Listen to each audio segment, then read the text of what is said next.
Mendadak, ini sepertinya mendadak saja ya. Mendadak, Eyang Prabowo belusukan. Mendadak, Eyang Prabowo turun menemui rakyat miskin. Mendadak, Eyang Prabowo mendatangi dan menyalami rakyat miskin kota di Cilincing sana, di daerah kumuh di pinggir pantai di Jakarta Utara. Ini sebetulnya nggak bikin kaget ya. Soalnya nih, sekarang ini memang masanya kampanye. Ini masa para capres dan para caleg turun menemui rakyat. Yang semula menarik perhatian adalah video Eyang Prabowo saat mendatangi rumah penduduk miskin tersebut. Saat dia harus berjalan melewati jembatan beton di atas macam kali selokan. Tampak sekali Eyang Prabowo ini nggak biasa belusukan. Tampak sekali jalannya kesusahan. Sekali lagi, ini indikasi kuat kalau kondisi fisik Eyang Prabowo memang sudah sangat payah. Ini indikasi kuat kalau Eyang Prabowo memang pernah terkena stroke juga. Kondisi fisiknya sudah payah sekali. Makanya, komentar awal netizen waktu mendapati video awal itu adalah supaya Eyang Prabowo nggak memaksakan diri buat belusukan. Kondisi fisik dan kemampuan jalan Eyang Prabowo memang sudah nggak memungkinkan buat belusukan. Jadi nih, saran dari netizen plus 62 yang budiman pada mulanya adalah supaya Eyang Prabowo ini nggak memaksakan diri. Supaya Eyang Prabowo istirahat saja. Urusan belusukan, biarlah Mas Ganjar dan Pak Jokowi saja yang melakukannya. Mereka berdua itulah yang sudah terbiasa belusukan dan berdialog dengan rakyat. Bahkan, nah, ini kenyataannya. Kemampuan belusukan dan berdialog dengan rakyat dari Mas Ganjar melebihi Pak Jokowi. Orang yang selama ini dianggap sebagai rajanya belusukan itu. Kalau ketemu rakyat nih, Mas Ganjar jauh lebih cair. Ngobrolnya lebih lancar dan bercandanya lebih nyambung. Dan Mas Ganjar nggak cuma berdialog. Dia sampai membiasakan diri tidur di rumah rakyat. Di rumah rakyat biasa, di rumah rakyat miskin, dengan kamar mandi yang masih pakai kloset jongkok. Mas Ganjar nggak canggung dengan semua kesederhanaan itu. Mas Ganjar sangat lahap makan makanan masyarakat kampung. Jadi, kalau bicara belusukan, Mas Ganjar memang nggak ada tandingannya. Dia lebih jago dan kuat belusukan dibandingkan dengan Pak Jokowi sekalipun. Apalagi kalau cuma dibandingin sama Eyang Prabowo, yang jalannya saja sudah tertatih-tatih itu. Kalau soal merakyat, Mas Ganjar sudah nggak ada tandingannya. Dia lebih merakyat dibandingkan Pak Jokowi sekalipun. What? Indonesia tanah air beta, pusaka abadi nan jaya. Apalagi kalau cuma ya dibandingkan dengan Eyang Prabowo. Ketemu lagi dengan saya, Rini Wudoyo, di Hot Topic.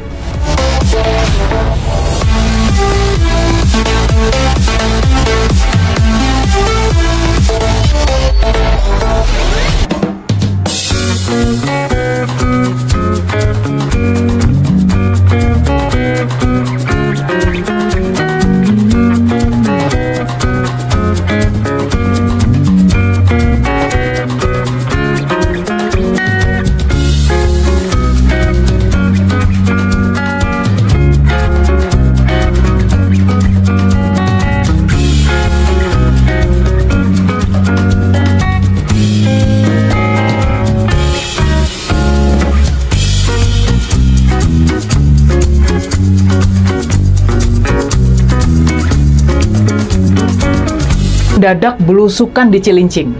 Nah, yang bikin kita penasaran sekarang ini, yang benar-benar bikin kita penasaran, kita bertanya-tanya, mengapa Eyang Prabowo tiba-tiba secara mendadak dia memaksakan diri buat belusukan? Ada apa sebenarnya? Mengapa? Kalau benar survei Eyang Prabowo dan Mas Gibran sudah melejit menggapai langit, sudah pasti mereka bisa menang Pilpres satu putaran lewat aksi joget-joget gemoy saja. Mengapa sekarang Eyang Prabowo tiba-tiba merasa harus memaksakan diri untuk turun menemui rakyat dan melakukan belusukan yang sebetulnya sudah nggak sanggup dia lakukan itu. Ada apa? Mengapa? Apakah ada data-data dalam survei sesungguhnya yang menyadarkan dan mengharuskan Eyang Prabowo memperbaiki citranya yang selama ini memang dikenal sama sekali nggak merakyat? Apakah ada permintaan dari Pak Jokowi yang mulai khawatir supaya Eyang Prabowo sekali-kali terlihat belusukan? Aksi Eyang Prabowo yang tampak sepele dan jadi blunder besar itu sungguh patut kita pertanyakan motif di belakangnya. Ini benar-benar bikin penasaran dan memunculkan kecurigaan. Yang pasti, nah kalau ini sekarang kita bicara yang lebih pasti aja ya. Yang pasti, aksi coba-coba belusukan Eyang Prabowo berakhir jadi blunder besar. Ternyata kemudian terungkap kalau penduduk yang didatangi oleh Eyang Prabowo yang tampak menyambut Eyang Prabowo dengan begitu antusias, ternyata itu cuma settingan saja. Ibu dan Presiden lah kamera dulu, kamera itu yang dua orang tuh sini sampai ke rumah saya tuh, ke situ termasuk. Misalnya ada apa sih Om? Nanti enggak buat shooting katanya Bu. Shooting apa? Ini shooting aja katanya gitu. Enggak lama ajudannya datang sini. Bu Nini sebentar lagi datang ya. Saya mama itu apa sih sebentar lagi datang? Enggak lama Pak Prabowo udah datang. berarti yang baru dikasih uang anak kecil doang. 100 berapa? 100 ribu anak-anak kecil Pak, anak-anak sini pernah groyok semua. Bagian ajudannya Pak apa namanya tuh? Apa tuh Teddy. namanya? Ya Pak Teddy ya. Ambil KTP sama kakak. Buat apa? Enggak tahu. Babinsa yang ambil orang abrik kayak pakaian orek-orek. Ini mirip-mirip lah sama skandal Ratna Sarumpayat yang pernah mengaku dipukuli sampai bonyok waktu Pilpres 5 tahun yang lalu. Ternyata sekarang para penduduk yang dikunjungi oleh Eyang Prabowo tersebut mengaku ada yang diberi uang dan dimintai kartu keluarga dan KTP-nya. Nah, buat apa penduduk didatangi capres sampai Mendadak Eyang Prabowo belusukan. Mendadak Eyang Prabowo turun menemui rakyat miskin. Mendadak Eyang Prabowo mendatangi dan menyalami rakyat miskin. Kota Cilincing sana, di daerah Kumuh, di pinggir pantai di Jakarta Utara. Ini sebetulnya nggak bikin kaget ya, soalnya nih sekarang ini memang masanya kampanye. Ini masa para capres dan para caleg untuk menemui rakyat. Yang semula menarik perhatian adalah video Eyang Prabowo saat mendatangi rumah penduduk miskin tersebut, saat dia harus berjalan melewati jembatan beton. Di atas macam kali selokan, tampak sekali Eyang Prabowo ini nggak bisa belusukan. Tampak sekali jalannya kesusahan. Sekali lagi, ini indikasi kuat kalau kondisi fisik Eyang Prabowo memang sudah sangat payah. harus menyerahkan kartu KK dan KTP? Apalagi nih, nah ini parahnya lagi. Ternyata kemudian dikabarkan kalau yang meminta kartu KK dan KTP tersebut adalah aparat Babinsa alias Bintara Pembina Desa dari Ketentaraan. Nah loh, buat apa aparat ketentaraan sampai terlibat? Yang lucu, yang kemudian bikin kita semua ngakak nih ya. Kemudian muncul klarifikasi kalau pengumpulan KK dan KTP adalah bagian dari program bedah rumah oleh Universitas Pertahanan. Konon rumah warga yang didatangi sama Eyang Prabowo itu bakal dibedah. Jadi Eyang datang sebagai Menteri Pertahanan buat melakukan pengecekan. Tapi di sisi lain, para penduduk yang sudah kadung mengaku dimintai KK dan KTP-nya, yang rekaman videonya sudah beredar luas, mereka ternyata kemudian mencabut pernyataannya sendiri. Mereka kemudian menyangkal sudah memberikan kartu KK dan KTP. Nah, jadi kacau balau nih urusan belusukan Eyang Prabowo pada akhirnya. Jadi merembet kemana-mana. Dan yang pasti nih, aksi ini sama sekali gagal membangun citra kalau Eyang Prabowo bisa belusukan. Aksi ini sama gagalnya dengan gimmick gemoy yang gagal menutupi sifat pemarah dari Eyang Prabowo. Dan sekarang sudah sama sekali nggak terdengar lagi itu. Yang pasti, nah kita bicara yang pasti-pasti saja ya. Yang pasti, aksi belusukan, settingan, dan gimmick gemoy malah semakin menguatkan keyakinan publik kalau kampanye Eyang Prabowo memang penuh dengan kepalsuan dan kebohongan. Gimana? Bener nggak?